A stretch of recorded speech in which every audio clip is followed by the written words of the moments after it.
Good evening. It is now 6 o'clock, and I call this regular meeting of the Planning Commission to order. Our first order of business is to adopt the agenda for tonight's meeting. Commissioners, is there a motion to adopt the final agenda? I move to make a motion to adopt the final agenda. Second. I got a motion and a second. All those in favor? Aye. Aye. Opposed? Thank you. The motion carries. Our next order of business is to adopt the minutes from our December 3rd, 2024 Planning Commission meeting. Commissioners, is there a motion to approve the minutes? So moved. Got a motion? Can I get a second? I'll second. We got a motion and a second. All those in favor? Aye. Opposed? Thank you. The motion carries. We'll now move on to our discussion items. We only have one item on our agenda this evening, and that is an appeals hearing. Section 17.5 of the City Code says that the Planning Commission shall act as the Board of Adjustments and Appeals and shall have the power and duty of hearing and deciding appeals or requests taken by any property owner or designated representative upon compliance with any reasonable conditions imposed by the zoning ordinance and subject to review by the City Council. As the Board of Adjustments and Appeals, the Planning Commission hears and decides an appeal where it is alleged that there is an error in any order, requirement, decision, or determination made by the administrative officer in the enforcement of the zoning ordinance. Before we hear the appeal, I'd like to review some housekeeping items for this evening. First, staff has provided me with a list of speakers who would like to speak on this item this evening.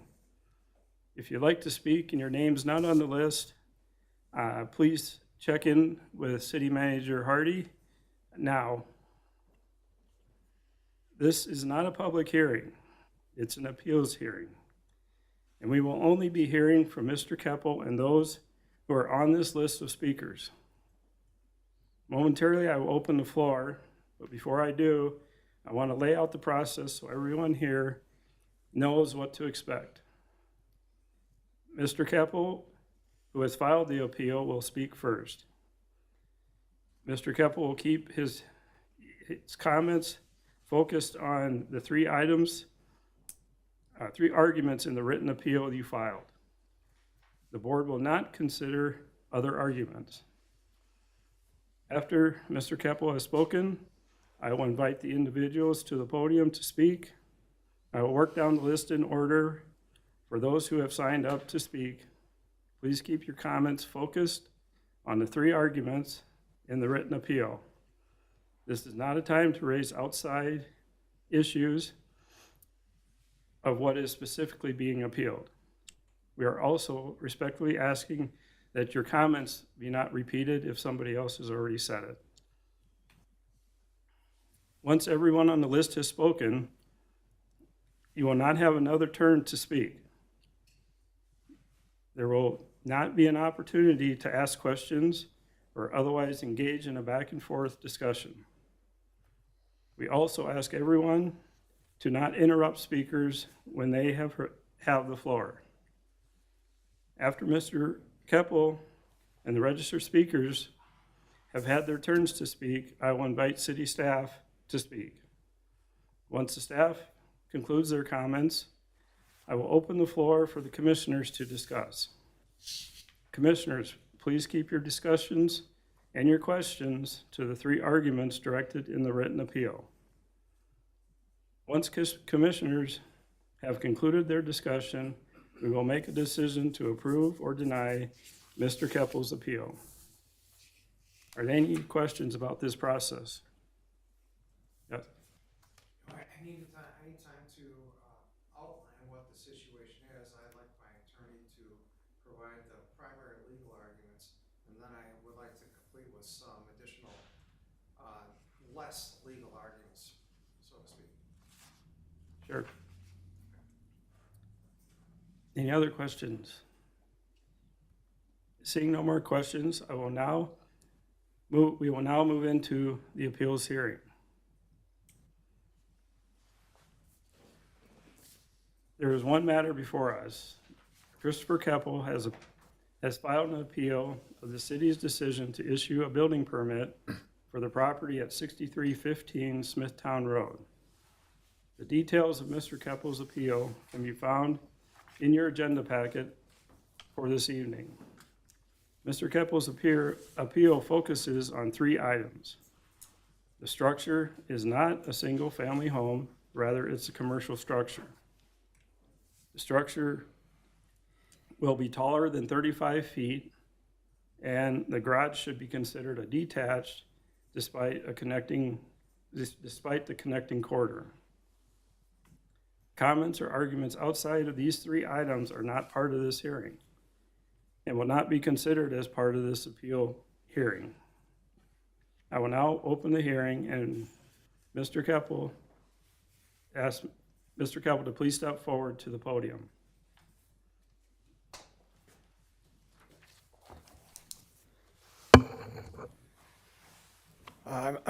So at this point, I'm not really aware of how much you guys have seen this matter, how much you've read, if anything.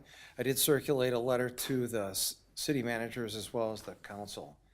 I'm just gonna go through the 2 most important points that were on this letter. First, they did not appear to apply any standard of size for the garage. The footprint of the garage appears to hold 27 cars. In his actual home, he has a 3-car garage that holds 6 cars, and currently it's got lifts in it. So my point is that we believe he's preparing to put as many as 50 cars in this garage. The garage alone is 6,000 square feet and a length of 152 feet. It'll have 7 double glass garage doors on one side, just one side facing my property. I'm going to go to the next section. My principal argument here is that this is not a single-family home. There's not any homes in the entire metropolitan area that compare in this. Not even close. And later I'm going to give you some illustrations of that. Right now, what I want to do is have the attorney come up. I want him to make the legal argument that's specific to this. Thanks. Please state your name. Good evening. Daniel Sathry. I'm with the law firm of Helmuth & Johnson, P. LLC. I represent the appellant, Christopher Keppel. Men and women of the board, we are here to appeal the City of Victoria's approval of building permit application number P2024-0781. This appeal obviously relates to the property located at 6315 Smithtown Road. Before I begin to discuss the merits of the appeal, I want to be clear. Mr. Keppel is not here as an adversary to the board or to the city. He's merely a concerned citizen and one whom the Minnesota legislature has made clear as standing to petition the city and the courts to compel the city's compliance with its own ordinances. Mr. Keppel has been a resident of this community for a long time. He cares about this community, he cares about his neighbors, and he feels compelled to be here because Victoria's ordinances simply do not allow for the proposed structures at issue to be built. We are not here to ask for special favors or privilege.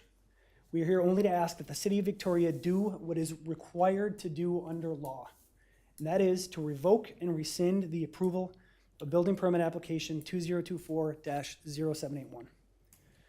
Now, the permit approval must be rescinded for 2 primary reasons.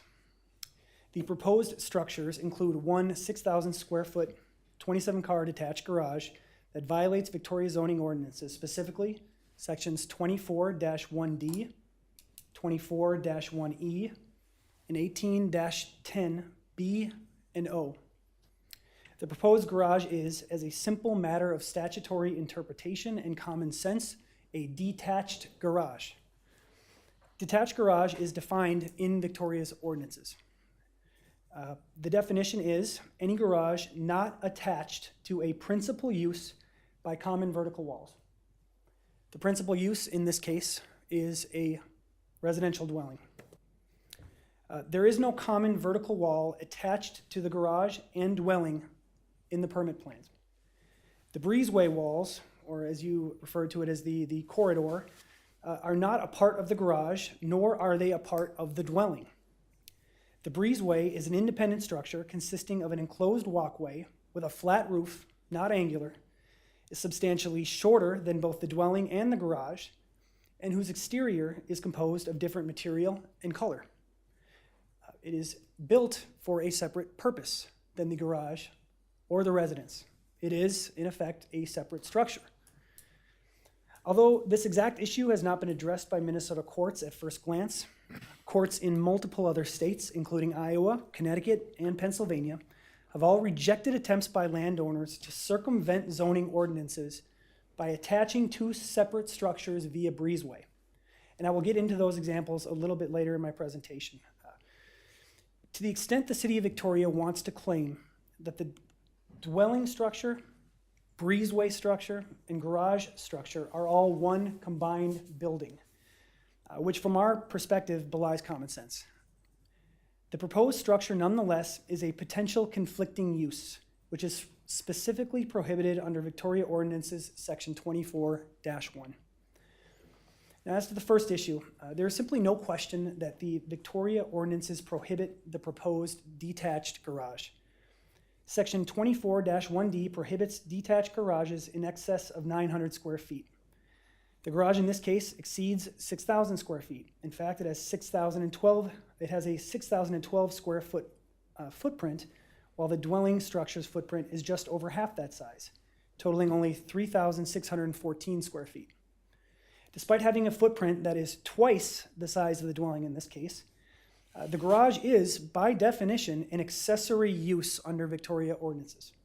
Accessory use is defined in the ordinance as a use incidental to and customarily associated with a specific principal use located on the same lot or parcel. In this case, the only permissible principal use of the proposed structure is a single-family dwelling. A garage is not an approved principal use under Section 24-1. The garage is a use incidental to and customarily associated with the specific principal use of a dwelling. However, in this case, the garage does not satisfy any of the requirements necessary for a permissible accessory structure. Section 1810B limits accessory structures to 900 square feet. Section 1810B requires a conditional use permit for any accessory structure in excess of 900 square feet. There is no conditional use permit requested in this case, and there was no conditional use permit that was granted in this case with respect to the garage at issue. Even if there had been a conditional use permit applied for, the City of Victoria is limited under its own ordinances to approve any conditional use permit that would allow for an accessory structure to be built that is 1 1/2 times the maximum allowable size of 900 square feet. In this case, that would be 1,350 square feet, and that is under Section 1810B. So even if a conditional use permit had been requested to allow for the detached garage at issue, the City of Victoria simply lacks authority to grant that permit under its own ordinances. Lastly, Section 1810O, 5 and 6, limits the size of accessory structures to 10% of the footprint of the principal structure and provides that the accessory structures cannot exceed 24 feet in height. The garage footprint in this case, again, is nearly twice the size of the dwelling. It exceeds 35 feet in height. This is not a permissible accessory structure under Victoria's ordinances, and building this structure is simply not permitted. The proposed garage is a detached garage under the ordinances. Detached garage is defined. It's a building or structure not attached to a principal use by common vertical walls. The plans is what I would urge you all to look at. The plans make very clear there is no common shared wall between the garage and the dwelling. The breezeway walls are not part of the garage. nor are they part of the dwelling. There is no common vertical wall in which one could travel from the garage to the dwelling. The proposed garage is, by definition, a detached garage. Now, common vertical walls, the term, is not defined in the ordinances. However, when the courts look at issues like this, they use commonly accepted dictionary definitions for these terms. Under the dictionary definitions of common, we find shared or belonging equally to. Under these common dictionary definitions, it is undeniable that the dwelling structure and garage structure at issue do not have any common vertical walls. To qualify under that definition, the two structures must be attached via the same shared wall, attached to and supporting both structures equally. That's what common means. Obviously, that is not the case here. There are no common walls shared by the dwelling and the garage, and we urge you to look at the permit plans to determine that, because it's quite obvious when you take a look. The case before us presents completely different facts, and here they are. The garage stands on its own foundation, separate and apart from the dwelling foundation. The garage has 4 walls, none of which is in common at any point with the walls of the dwelling structure. The garage has a roof, not at any point in common with that of the dwelling structure. The breezeway situated in between the dwelling and garage is substantially shorter than both the separate structures and has its own narrow, flat roof, which is markedly different than the taller, angular roofs of the dwelling and the garage. The breezeway roof meets the roof of the garage and the roof of the dwelling, but it is not a part of either. The walls of the breezeway differ in height, color, and material as compared to the two structures. The breezeway is approximately 23 feet long, and the open area between the dwelling and the garage is covered with grass and trees, except for the concrete of the walkway itself. Under these facts, a reasonable, unbiased observer could not fail to note that he or she was viewing 2 discrete buildings joined by an enclosed passageway. That is not enough under the Victoria ordinances. Minnesota courts have been clear that common sense must be used in interpreting a zoning regulation. That is because it is assumed that the zoning authority intended to accomplish a reasonable and rational result. Here, it does not comport with common sense to construe the term accessory building so as to exclude a freestanding garage that is unmistakably a separate building merely because there's a 23-foot covered walkway in between it and the dwelling. Again, although Minnesota courts have not yet weighed in on this specific issue, courts in other states have. In Camp v. Stevens, which is a case, you can look it up at 517 Northwest 2nd, 227, the Iowa Court of Appeals and the Iowa District Court examined whether connecting a house to a garage via breezeway converted it into one structure for purposes of applying a 35-foot maximum height limitation instead of the 15-foot height limitation applicable to accessory structures. Upon review, the Iowa District Court and Court of Appeals referred to the attempt to convert the 2 structures into one via breezeway was not only impermissible, but it was defined as a clear effort to, and I quote, circumvent, frustrate, and subterfuge applicable zoning ordinances. In other words, the court saw the connection attempt and argument via breezeway, as a disingenuous and dishonest attempt to defeat the letter, spirit, and purpose of the applicable zoning ordinances. Both Iowa courts found the breezeway did not convert the dwelling and garage into one structure and ordered that the garage be torn down. In a separate Connecticut case, this is Daughters of St. Paul v. Zoning Board of Appeals of the town of Trumbull. It's a 17 Connecticut Act 53. It's a 1998 case. The Connecticut Court of Appeals considered the argument that a garage must be considered part of the main building because the two were connected via an 18-foot glass enclosed covered walkway. Both the Connecticut trial court and the appellate court agreed that a separate garage is not converted into an existing structure for zoning purposes simply because it is connected via an enclosed walkway. In that case, the Connecticut Court of Appeals held, and I quote, "It does not comport with common sense to construe the term accessory building so as to exclude a freestanding garage that is unmistakably a separate building, merely because there is an 18-foot, 6-inch long, glass enclosed covered walkway between the garage and the main building. It also constricts the meaning of accessory building in such a way that plaintiff's common law property rights are disparaged to an extent beyond that authorized in the zoning regulations.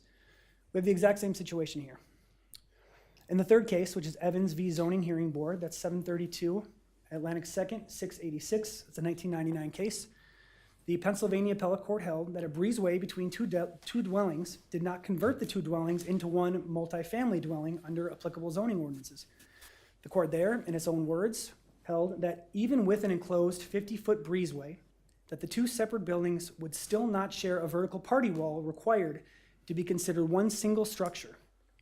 The same requirement applies in this case under Victoria's zoning ordinances and warrants the same result due to the absence of any shared common party wall dividing the dwelling from the garage and connecting the two.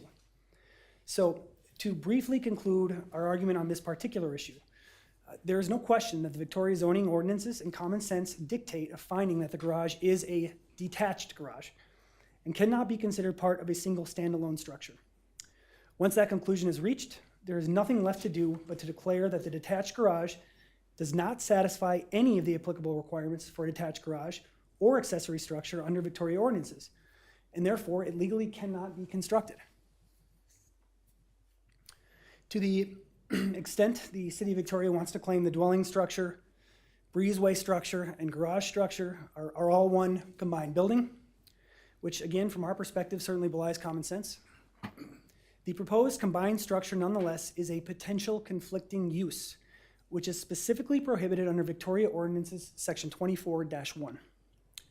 The stated purpose for organizing low-density residential R1 under Victoria Ordinances is, and I quote, to recognize relatively low-density, single-family residential areas that have been developed primarily after 1950, together with supporting public and semi-public facilities, and to protect the low-intensity living environment from encroachment by potential conflicting uses. Importantly, Section 24.1 does not just prohibit conflicting uses once they have occurred or once they're capable of being proven with certainty. This section prohibits potential conflicting uses as well. How the proposed structures will be used obviously is not capable of being definitively proven until the project is completed, occupied, and used. However, we can review the plans put forth in the permit application to ascertain clear evidence that the potential uses, which the city is allowed to look at, of these proposed structures will not be for any permitted principal use under Section 24-1. Again, the footprint of the garage is twice the size as the purported dwelling. The garage provides space for 27 cars. The purported dwelling has only one bathroom, contains one lounge room, and it contains a wet bar. The garage itself provides for a second-floor lounge area in addition to car storage.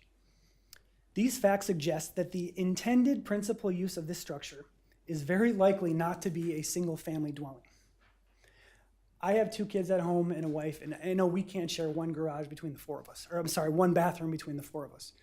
Neither do we need space for 27 cars.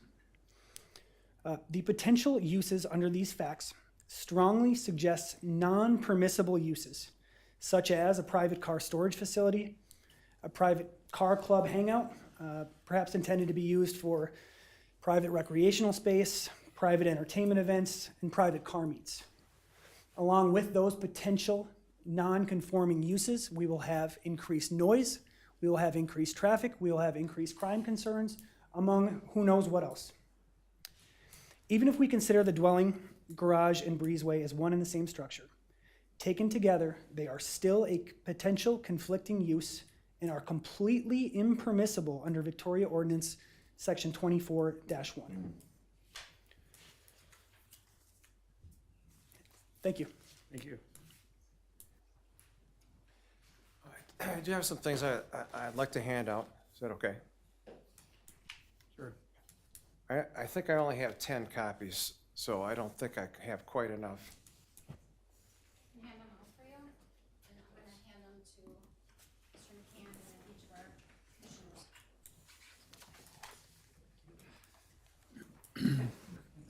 commissioners. The images are really important to see. I imagine that you've already seen these, but I just want to be more formal about this and have you take a look at these. Thank you. Thank you.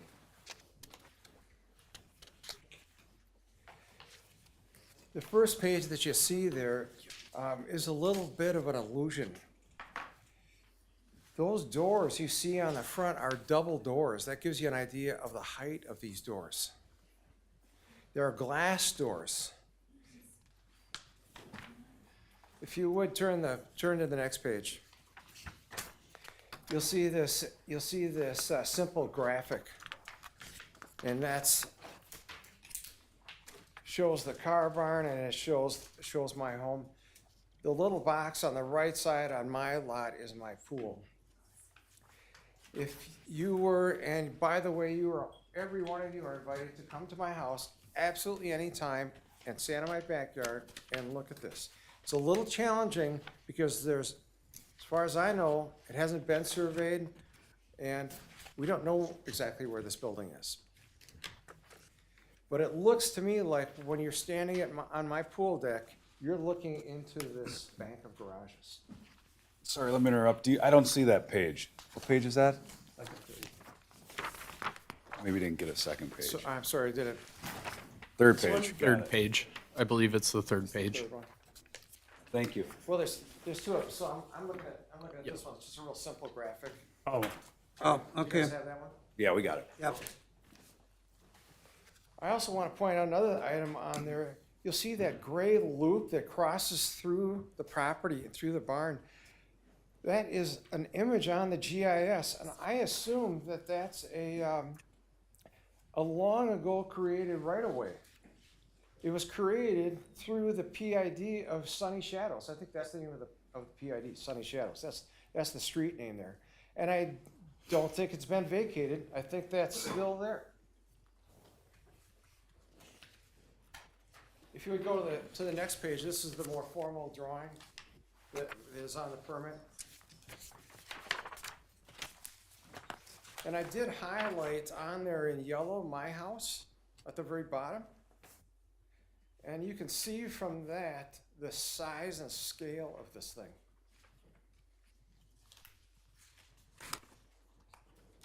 And you can see the position of this car barn relative to my yard. I'm going to have you turn to the last page. This is another page of the front of the side of the car barn, okay? And again, this doesn't face Smithtown Road, this faces my property. That's about as close as we could come with the proportion, the size and the location of it on our lot. This picture is taken from the deck on the back door of my house, okay? And by the way, those little pictures, the trees you see on the right side, those trees were imposed on this picture that he created. But those are the exact location of my actual trees. These trees are only about 20 feet tall. That gives you an idea of the size of this thing. It's giant. I can't describe it any other way than it looks like having a Tires Plus in my backyard. Can you imagine sitting in the back of your home or on the back of your property and these garages have their garage lights on at night? Can you imagine what that would look like?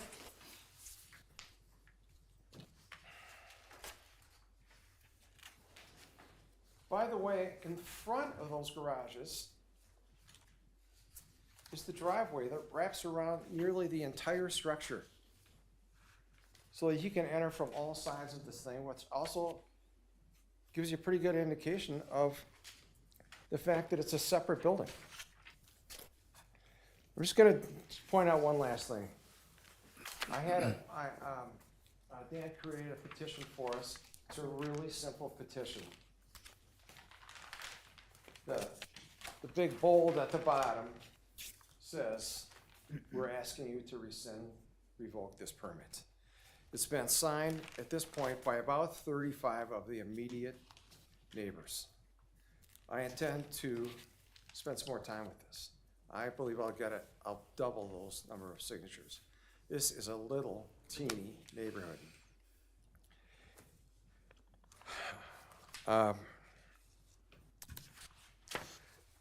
Okay, then one last thing. If this was my project, and if this was important to me to build something like this, I'd be here. And where is he? Is it very important to him? He doesn't even live here. He doesn't even, he has homes across the country. He doesn't even live here. He lives here like 6 weeks a year. We live here all year round. This is the only home we own. This is our family home. You know, my family's come to support us. And this is a place that we envision living for the rest of our lives. And I don't know what we're gonna do now. It's such an impossible thing to see this and to see it just sort of disregarded, to be handled so lightly. I don't understand it. I'm asking you to revoke this permit. We've made an argument about the garage and about the fact that it's a detached garage. The primary concern here is this is not a home. It's a car barn. And by the way, that's the last page on that handout I gave you. That page, we didn't write that page. That page, he wrote that page and he put it on Instagram. And you see what I've highlighted in yellow on there? He called it a car barn. He did not call that his new home. His new home is across the street. Why would he do that? Why would he advertise that? It's frustrating. I'm done, folks, thanks. Thank you. I will now invite the individuals who have signed to speak this evening to the podium. I will call the speakers to the podium in the order they were registered. For those of you who signed up to speak, this is a reminder to keep your comments focused to the 3 arguments on the written appeal. This is not a time to raise issues outside of what is specifically being appealed. We will also respectfully ask that your comments not be repeated. First one on my list after Chris and Dan was Wendy Asplund.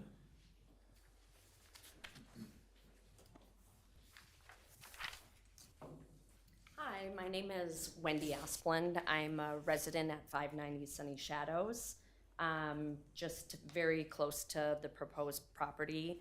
I've been a resident on Sunny Shadows for almost 20 years. This is not our first go with issues pertaining to changes because we live on Sunny Shadows. We have dealt with almost, it seems like, annual construction traffic. We have been seriously impacted by it for almost 20 years. But just when we're talking about the described property and what is being proposed, I don't know if you're familiar with Chanhassen Autoplex, but that is a structure. It is a commercial property and a business park in Chanhassen. They call them private garage condos.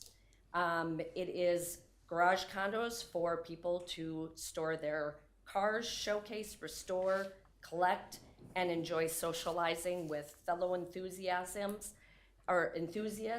There are places for what he's looking to do, but just not in our neighborhood.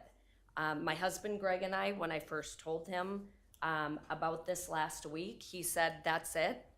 It's time to move." We've been here for 20 years. We've raised our children here. Our neighborhood is currently turning over with young new families who've made major investments into these lovely homes in our little neighborhood of not many houses. And I think it's a shame that they are now faced with the potential for having a structure that looks very commercial, that I'm certain will bring in more traffic. There are young kids, there are pets. This is our little tiny cul-de-sac. And we have dealt, and I kid you not, we are the first home right on the corner of Sunny Shadows and Smithtown Road. They do not allow parking on Smithtown Road. So all that construction traffic, we just survived yet another summer of a very large home across the street from being built. And I'm all for people upgrading, improving their properties, and creating living spaces for their families. but I don't agree with this particular situation. And I also think it's important to address what comes with that. In our neighborhood, all summer long, my front yard our street is lined with cars. All the way through our cul-de-sac. I don't know if it was 10 years ago, 20 years ago. I was here once before because our neighborhood was so congested with construction traffic covering both sides of our cul-de-sac. I literally could not access my own driveway. There was construction vehicles blocking my driveway as well. They literally parked their trucks in front.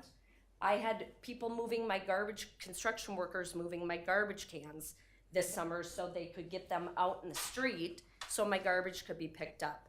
10, 15 years ago, I don't recall, but it got to the point where if there was an emergency in our neighborhood, a fire truck or an ambulance would never be able to make it down our street. We did finally you guys finally did put in no parking on one side of the street. I would love to say that was the end-all be-all solution, but the construction workers do park on all sides of our street, regardless, right up to the stop sign. You gotta eke out onto Smithtown Road just to see the traffic coming. So it's been a major safety concern. We've put up a fence. I was concerned for the safety of my children. They are now older, so I'm less concerned, but I have my animals, which I do every day have to deal with the workers out front who congregate out front starting at, 7 a.m. in the morning. They weren't too bad with the garbage this time, but we have had our lawn driven on. I approached somebody just this past summer who decided to use my front yard to back out. He literally pulled forward into my yard to back out to turn around. So it is a concern. It is an issue. I don't know if that's off topic, but I'm just saying that it is a major concern, and we have literally experienced it firsthand for almost 20 years. I know with the structure going in of this magnitude that it will be our street that is where the construction vehicles will park and where they will have to utilize our street. And so that is a major concern. I don't agree. This is a neighborhood. This is a community. This is not a place for, what appears to be a car man cave, which I'm certain will likely be hosting social events. If they're putting in a wet bar, nothing about it indicates that this is just simply somebody's residential home. It just does not seem like it aligns. And I know that my family, and I've spoken with our neighbors, and they will speak as well, but we do not agree with this, and we hope that that is something you will take into consideration in revoking this proposal. All right, thank you. I want to remind you to please keep to the 3 topics of the appeal. This is not a nuisance hearing. This is not a construction hearing. It's an appeal hearing stating the 3 items that Mr. Keppel has in his appeal. Next, I have Heidi.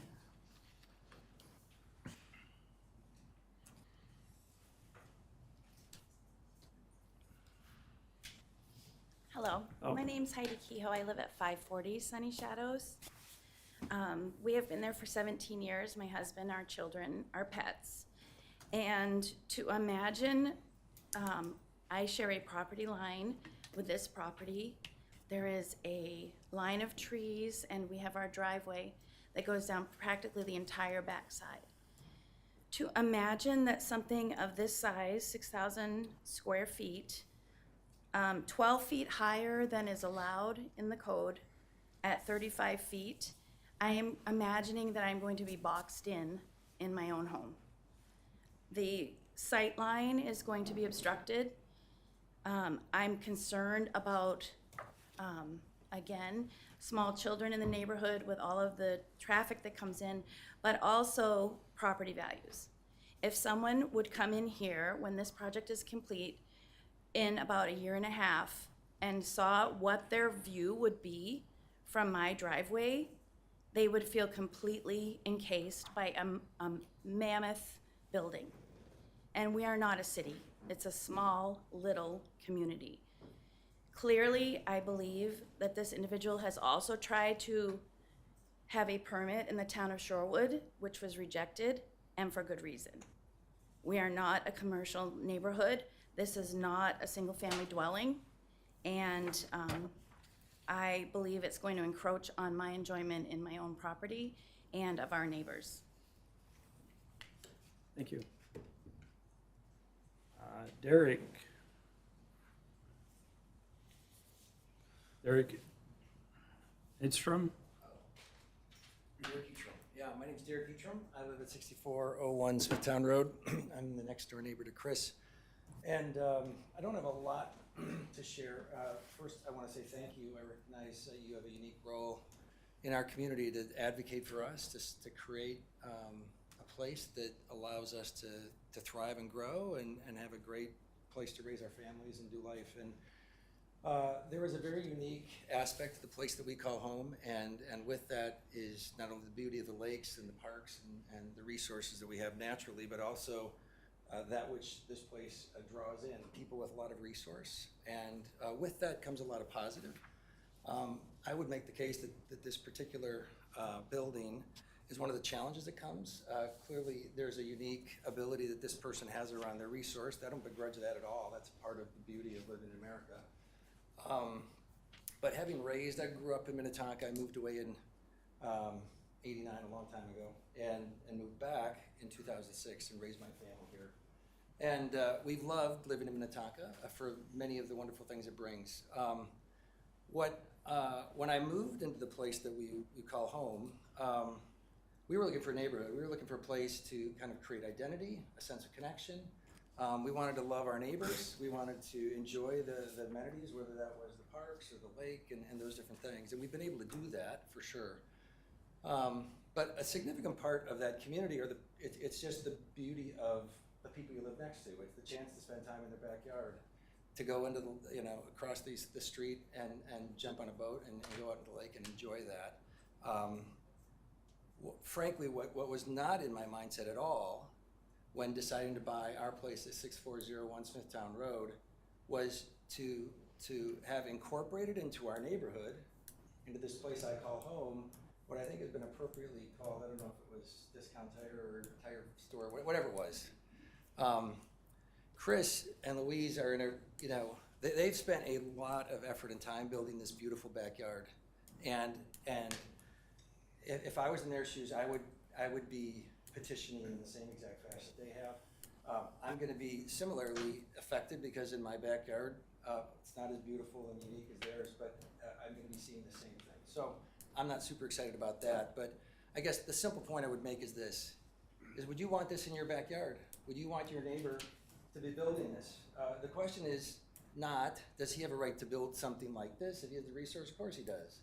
I think the question is would you want it in your neighborhood? Would you want it in your neighborhood?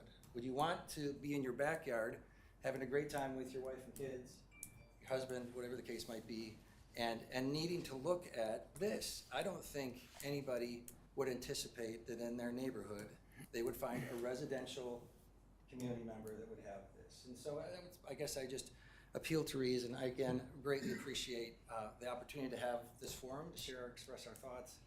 And again, I'm not begrudging his ability to do this. I would just ask him to do it in a commercial area where clearly he'll have the opportunity to have the same benefit without the adverse impact on us as neighbors. So thanks for your time. Thank you. There are no other speakers who have registered, so that concludes our public comments. City Planner Brian McCain and our building official Scott McCarty are here to speak on behalf of the staff this evening. Mr. McCain, the floor is yours. Thank you, Chair and Commissioners.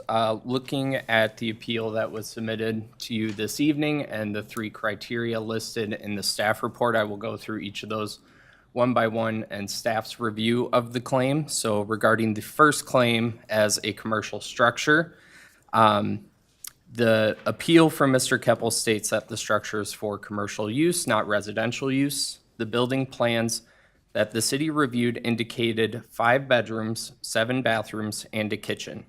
The zoning code definition for a dwelling satisfies the main components of a residential dwelling and the building in question. The definition reads as dwelling means a building or part of a building that contains living, sleeping, cooking accommodations, and sanitary facilities for occupancy of one or more families.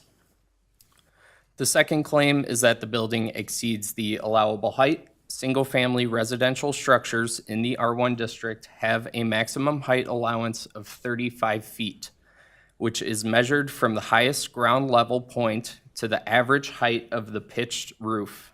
The property is within the shoreline district, which provides a visual example in the definitions section of that code, which was provided to each of you this evening.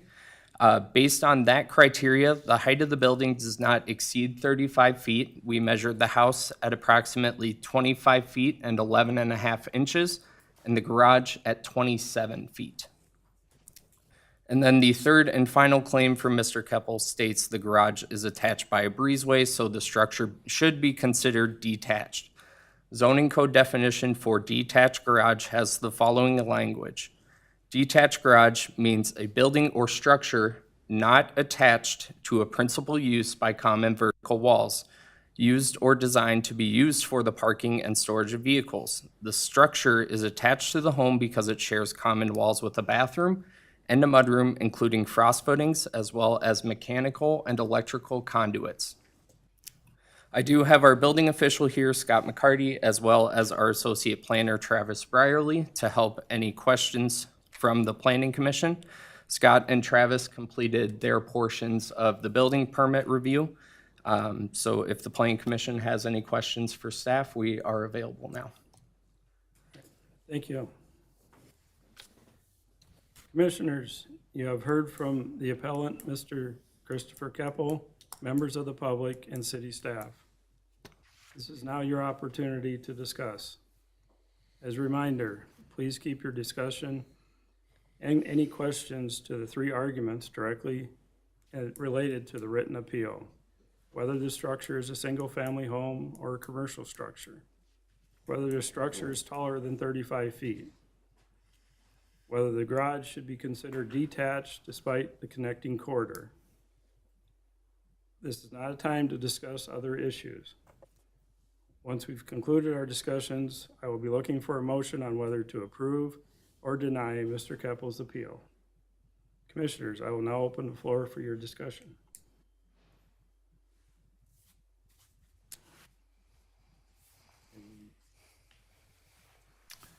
I'll start. First of all, thank you to those who spoke. I have great empathy for your situation. I admire your ability to rally together. And, you know, I can't disagree that if this were my home in my yard, I would have similar concerns. You'll understand that the city's job is to enforce the building code and the ordinances of the city. And so that's what we're here to do. And it's a challenge because on the other side of this coin is somebody who wants to build a structure that, you know, may not, in as far as the city is concerned, is not excluded by the building code. So that's what we're struggling with. I will say for me, as a legal zoning code matter, the only question really is whether the structure is detached or not. But for this breezeway, I think we would all agree that it's within the scope of the ordinances. And so really the question we have to wrestle with is whether having this breezeway that's covered in part makes it somehow detached from the home itself. It is a large structure, no doubt. It is an opulent garage with an opulent house, no doubt as well. And so the question that we're wrestling with is whether, at least I'm wrestling with, is whether the breezeway makes it somehow detached. And I don't see it, quite honestly. The only question I would have of the detached portion of it is when the buildings were designed, are the pads designed to be poured as one, including the breezeway, or are they three separate pours? So I think I can answer that. As Brian mentioned, the footing and foundation for the quote-unquote breezeway and the garage are one. So there is a wall that is common between the two portions of that building. It actually is where the exterior envelope of the house is, so that breezeway is part of the house. It's not separate from the house. Does that answer your question? Yes, it does, thank you.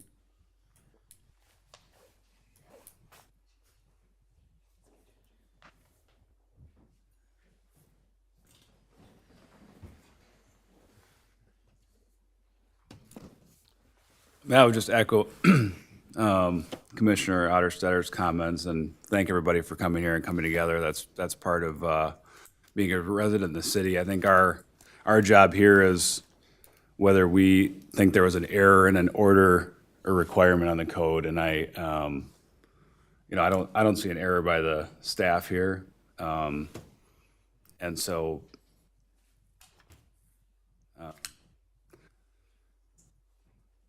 I don't see any reason to keep the appeal. I kind of agree. The fact that whether it's a single-family home or a commercial structure, until it's built, until it's up, until it's in use, everything, when you see a building permit, it's hard to tell what they're gonna do with it. If it says this is what it is, and it meets the requirements of our ordinance and our state requirements, whether a common wall breezeway isn't allowed in Iowa or Connecticut or wherever, we're in Minnesota. And until there's a case that says, no, it's not, then we kind of work as we do with the city and the state requirements. The 35 feet, 27 feet, I guess I would assume the plan has the height requirements on it that the city has approved, and it meets those items. So I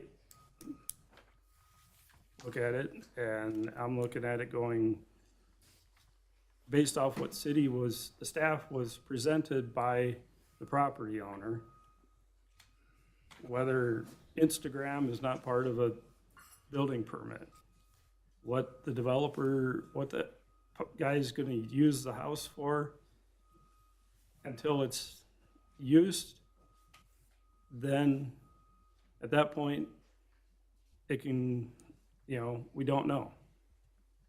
And you can only go by what you know and what you're presented the time you're getting the building permit.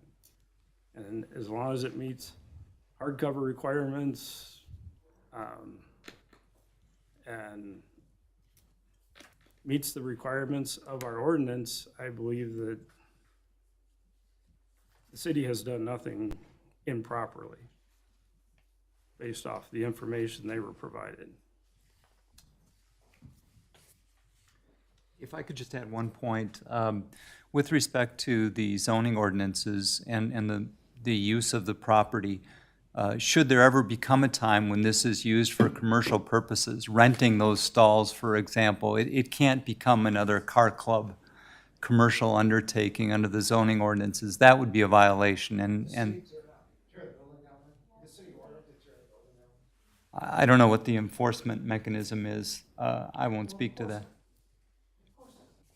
They're not gonna, well. I'll just note for the Planning Commission, again, as the chair mentioned, we aren't engaging in back and forth here, but I will note that Mr. Keppel, please let me finish speaking. Not the code. Mr. Keppel. For enforcement, we will defer to our city attorney about process if it does become a commercial structure in the future.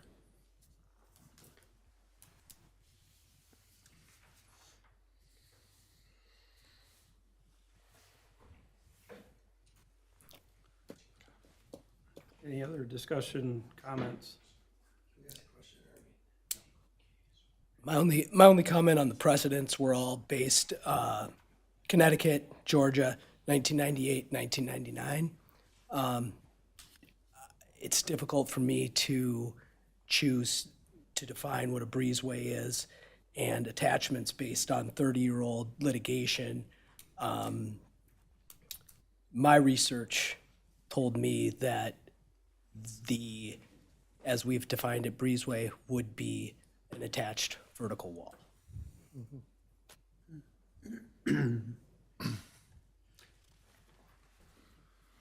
Certainly, all of us on the planning commission were charged with researching and to go through and to individually research the material that we have and that we've been provided at the same time. And we did that individually at the same time.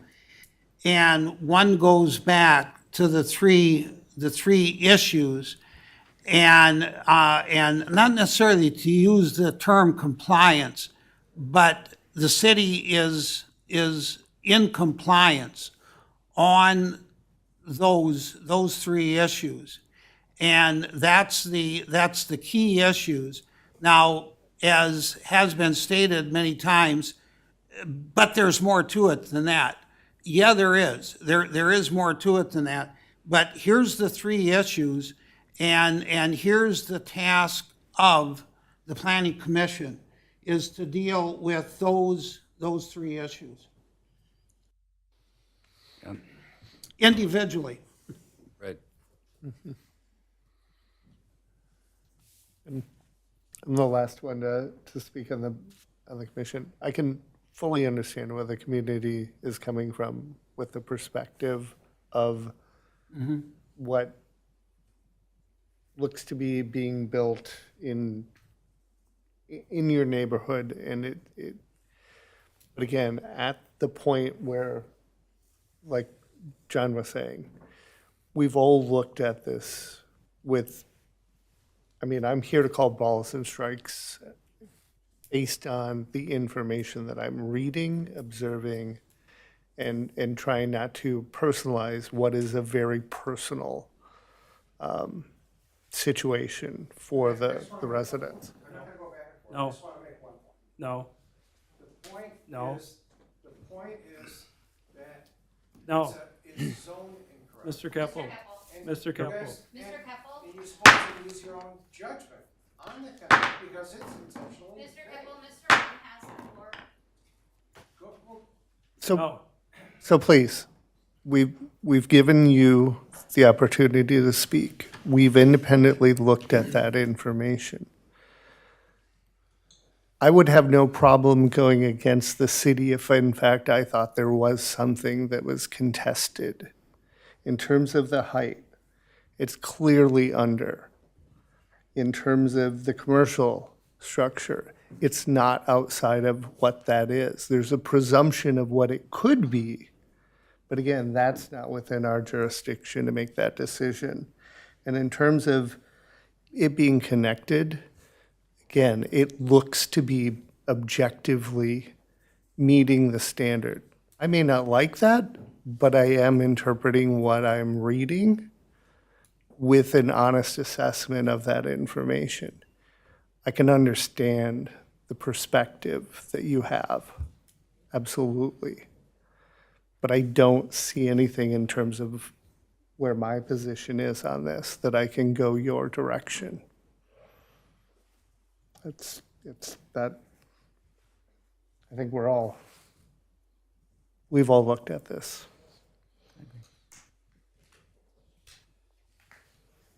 Any more discussions, comments?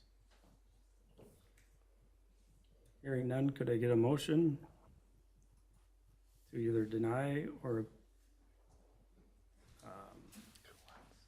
I'll make a motion to deny the appeal filed by Mr. Chris Keppel. Second. yeah, motion made by Commissioner Sikora, seconded by Commissioner Ream. All those in favor? Aye. Opposed? The motion carries. That concludes our discussion items for this evening. Commissioners, may I get a motion to adjourn? So moved. Motion and a second. All those in favor? Aye. Opposed? Thank you. The motion carries. We are adjourned.